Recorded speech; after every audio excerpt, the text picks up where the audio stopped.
Hi, ನಾನು ಕೀರ್ತಿ. ನೀವಿದ್ದೀರಾ ಕೀರ್ತಿ commerce ಕ್ಲಾಸಲ್ಲಿ.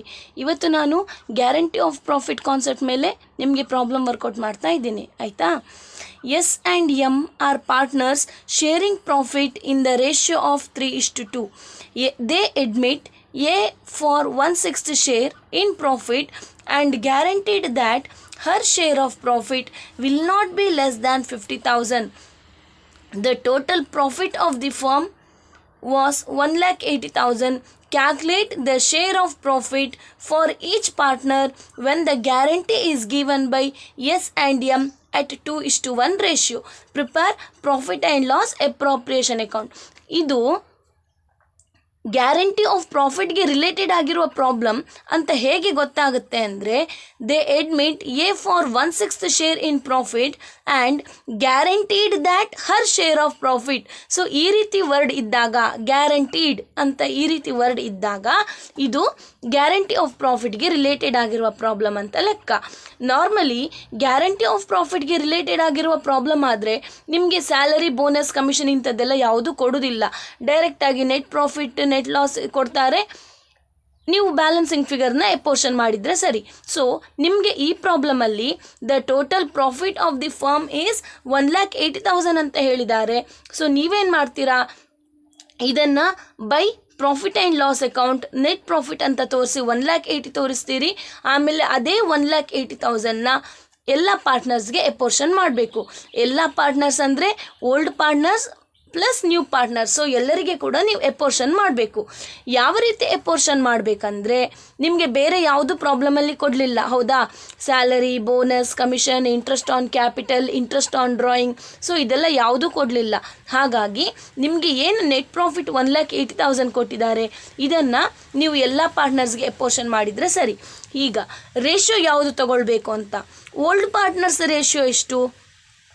Old ಪಾರ್ಟ್ನರ್ಸ್ನ ratio 3:2, ಹೌದಾ. ನ್ಯೂ ಪಾರ್ಟ್ನರ್ನ ರೇಷಿಯೋ ಎಷ್ಟು?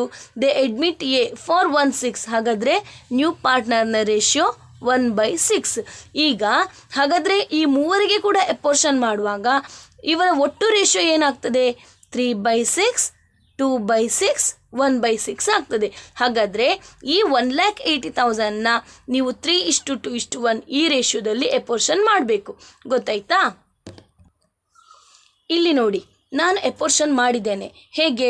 ನಿಮಗೆ ಪ್ರಾಬ್ಲಮಲ್ಲಿ ನೆಟ್ ಪ್ರಾಫಿಟ್ ಇತ್ತು, ಹೌದಾ. ಹಾಗಾಗಿ ನಾನಿಲ್ಲಿ by profit and loss account ಬ್ರ್ಯಾಕೆಟಲ್ಲಿ ನೆಟ್ ಪ್ರಾಫಿಟ್ ಅಂತ ಬರೆದು 1,80,000 ಹಾಕಿದ್ದೇನೆ. ಈಗ ಈ 1,80,000ನ ಉಳಿದ ಎಲ್ಲರಿಗೆ ಕೂಡ ನೀವು ಎಪೋರ್ಷನ್ ಮಾಡಬೇಕು. ಯಾವ ರೇಷಿಯೋ? ಆಲ್ರೆಡಿ ನಿಮಗೆ ಹೇಳಿದ್ದೆ, 3:2:1. ಸೊ 1,80,000 ಮೇಲೆ 3/6, 1,80,000 ಮೇಲೆ 2/6, 1,80,000 ಮೇಲೆ 1/6 ಎಪೋರ್ಷನ್ ಮಾಡಿ ಹಾಕಿದ್ದೇನೆ. ಗೊತ್ತಾಯ್ತಾ? ಸೊ 90,000, 60,000 ಮತ್ತು 30,000 ಬಂದಿದೆ. ಪ್ರಾಬ್ಲಮಲ್ಲಿ ಏನು ಹೇಳಿದ್ದಾರೆ? The total profit of the firm 1,80,000. Calculate the share of profit for each partner when guarantee is given by S and M at 2:1 ratio. ಅಂದರೆ ಎಸ್ ಆ್ಯಂಡ್ ಎಮ್ ಅವರು ಪಾರ್ಟ್ನರ್ಸ್, ಅವರ ರೇಷಿಯೋ ಇದ್ದದ್ದು 3:2. ಅವರು ಒಬ್ಬ ಹೊಸ ಪಾರ್ಟ್ನರ್ನ ಅಡ್ಮಿಟ್ ಮಾಡಿಕೊಂಡಿದ್ದಾರೆ ಎ ಅಂತ. ಅವನ ಶೇರ್ 1/6. ಓಲ್ಡ್ ಪಾರ್ಟ್ನರ್ಸ್ ಒಬ್ಬ ಹೊಸ ಪಾರ್ಟ್ನರ್ನ ಅಡ್ಮಿಟ್ ಮಾಡ್ಕೊಳ್ಳುವಾಗ ಏನಂತ ಪ್ರಾಮಿಸ್ ಮಾಡಿದ್ದಾರೆ? ಶೇರ್ ಆಫ್ ಪ್ರಾಫಿಟಲ್ಲಿ ಹೊಸ ಪಾರ್ಟ್ನರ್ನ ಶೇರ್ 50,000ಕ್ಕಿಂತ ಕಡಿಮೆ ಆಗದ ಹಾಗೆ ನೋಡಿಕೊಳ್ತೇವೆ ಅಂತೇಳಿ ಪ್ರಾಮಿಸ್ ಮಾಡಿದ್ದಾರೆ. ಹೊಸ ಪಾರ್ಟ್ನರ್ನ ಶೇರ್ ಆಫ್ ಪ್ರಾಫಿಟ್ 50,000ಕ್ಕಿಂತ ಕಡಿಮೆ ಆಗೋದಿಲ್ಲ ಅಂತ ಹೇಳಿ ಪ್ರಾಮಿಸ್ ಮಾಡಿದ್ದಾರೆ. ಆದರೆ ನೀವಿಲ್ಲಿ ಎಪೋರ್ಷನ್ ಮಾಡುವಾಗ share of profit of A ಎಷ್ಟು ಸಿಕ್ಕಿತು? 1,80,000 ಇಂಟು 1/6 ಮಾಡಿದಾಗ 30,000 ಸಿಕ್ಕಿತು.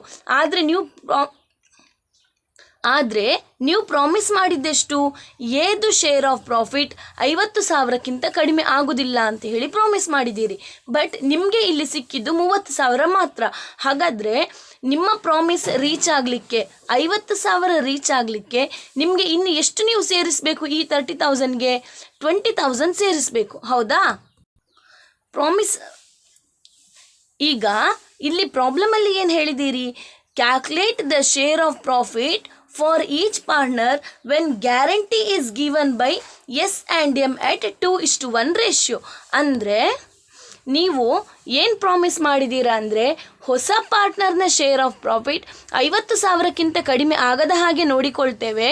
ಅಕಸ್ಮಾತ್ ಹೊಸ ಪಾರ್ಟ್ನರ್ನ ಶೇರ್ ಆಫ್ ಪ್ರಾಫಿಟ್ 50,000ಕ್ಕಿಂತ ಕಡಿಮೆ ಆದರೆ ಆವಾಗ ಓಲ್ಡ್ ಪಾರ್ಟ್ನರ್ಸ್ ಯಾರಿದ್ದಾರೆ, ಎಸ್ ಆ್ಯಂಡ್ ಎಮ್, ಸೊ ಅವರ ಶೇರ್ ಆಫ್ ಪ್ರಾಫಿಟಲ್ಲಿ 2:1 ರೇಷಿಯೋದ ಹಾಗೆ ನ್ಯೂ ಪಾರ್ಟ್ನರ್ಗೆ ಕೊಡ್ತೇವೆ ಅಂತ ಹೇಳಿ ಪ್ರಾಮಿಸ್ ಮಾಡಿದ್ದೀರಿ. ಈಗ ಏದು ಶೇರ್ ಆಫ್ ಪ್ರಾಫಿಟ್ ಎಷ್ಟು ಸಿಕ್ಕಿದ್ದು ನಿಮಗೆ? 30,000 ಮಾತ್ರ ಸಿಕ್ಕಿದ್ದು. ನೀವು ಪ್ರಾಮಿಸ್ ಮಾಡಿದ್ದೆಷ್ಟು? 50,000ಕ್ಕಿಂತ ಕಡಿಮೆ ಆಗದ ಹಾಗೆ ನೋಡಿಕೊಳ್ತೇವೆ ಅಂತ. ಹಾಗಾದರೆ ನೀವು ಎಷ್ಟು ನಿಮ್ಮ ಪಾಲಲ್ಲಿ ಕೊಡಬೇಕು? 20,000 ಅಮೌಂಟನ್ನು ಎಸ್ ಮತ್ತು ಎಮ್ನ ಶೇರ್ ಆಫ್ ಪ್ರಾಫಿಟಲ್ಲಿ ಕೊಡಬೇಕು. ಯಾವ ರೇಷಿಯೋದಲ್ಲಿ ಕೊಡಬೇಕು? 2:1 ರೇಷಿಯೋದಲ್ಲಿ ಕೊಡಬೇಕು. ಹಾಗಾಗಿ 20,000 ಇಂಟು 2:1 ಅಂದರೆ 2/3 ಅಲ್ವಾ? 20,000 ಇಂಟು 2/3 ಎಷ್ಟು ಅಮೌಂಟ್ ಬರ್ತದೆ? ಅದನ್ನು ಎಸ್ಸಿಂದ ತಗೊಳ್ಬೇಕು. 20,000 ಇಂಟು 1/3 ಎಷ್ಟು ಅಮೌಂಟ್ ಬರ್ತದೆ? ಅದನ್ನು ಎಮ್ಮಿಂದ ತಗೊಳ್ಬೇಕು. ಅವರಿಬ್ಬರಿಂದ ತಗೊಂಡು share of S 13,333, share of M 6,667 ಅಂತ ಹಾಕಿ ಔಟರ್ ಕಾಲಮಲ್ಲಿ ಮೆನ್ಷನ್ ಮಾಡಬೇಕು. ಇದು ನೀವು ವರ್ಕೌಟ್ ಮಾಡುವ ರೀತಿ. ಗ್ಯಾರಂಟಿ ಆಫ್ ಪ್ರಾಫಿಟ್ ಪ್ರಾಬ್ಲಮ್ ನಿಮಗೆ ಎಕ್ಸಾಮಲ್ಲಿ ಬಂದರೆ ನೀವು ಈ ರೀತಿಯಾಗಿ ಪ್ರಾಬ್ಲಮ್ ವರ್ಕೌಟ್ ಮಾಡಬೇಕು. ಆಯಿತಾ? ನನ್ನ ಇವತ್ತಿನ ವಿಡಿಯೋ ನಿಮಗೆ ಇಷ್ಟ ಆಗಿದ್ದರೆ ಲೈಕ್ ಮಾಡಿ, ಶೇರ್ ಮಾಡಿ ಮತ್ತು ಸಬ್ಸ್ಕ್ರೈಬ್ ಮಾಡಿ. ಹಾಗೆಯೇ ನನ್ನ ನೆಕ್ಸ್ಟ್ ವಿಡಿಯೋದಲ್ಲಿ ನಾನು ಪ್ರೊವಿಷನ್ ಫಾರ್ ಡೌಟ್ಫುಲ್ ಡೆಟ್ ಯಾವ ರೀತಿ ಕ್ಯಾಲ್ಕುಲೇಷನ್ ಮಾಡಬೇಕು ಅಂತ ತೋರಿಸ್ತೇನೆ. ಆಯಿತಾ? Thank you.